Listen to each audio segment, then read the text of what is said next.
尿斗前世今生，從貴族發明到總是濕漉漉之謎。19世紀中葉，英國工業革命時期，城市擠滿工廠同工人。當時男人解決小便，要麼用屋企嘅陶瓷尿壺，要麼就去臭氣熏天嘅公廁。10幾人對住一條溝渠，齊齊放水。呢個時候，有個聰明人諗到點樣設計一個專為男人站立小便嘅容器。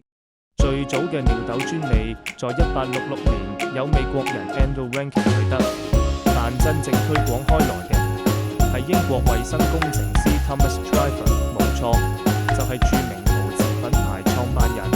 佢將尿斗設計成掛牆式陶瓷漏斗，底部接水管，用最少水量走尿液。呢個設計最初只出現在高級俱樂部同火車站頭等艙，被視為現代化象徵。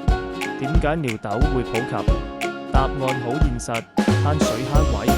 一個普通馬桶水要用成10升水，而早期尿斗只需3升。工廠主同政府發現，裝尿斗可以大幅降低水費，仲可以喺同一個空間裝多幾個設備。於是從20世紀初開始，尿斗迅速令學校、工廠同酒吧成為男人生活中不可或缺嘅存在。千古難題，點解尿斗底總有尿？呢個問題困擾咗人類過百年。其實有3大原因：一、流體力學作怪，尿液射出時速度可達每小時35公里，撞擊陶瓷表面會產生飛濺效應，無論瞄得多準，總有微細尿滴反彈到底部，物理學上叫做伯努利效應。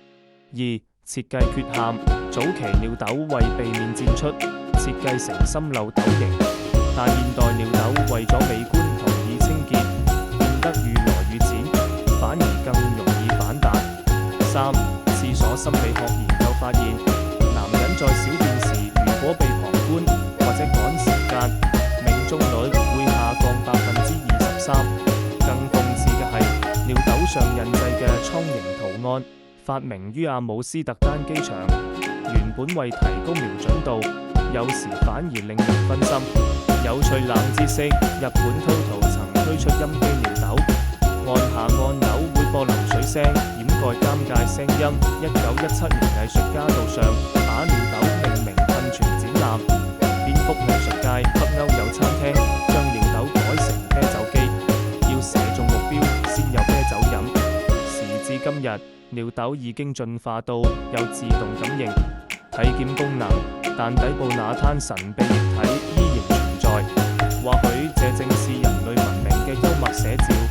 我們能造出智能手機，卻征服不了尿斗裏那幾滴頑固的水跡。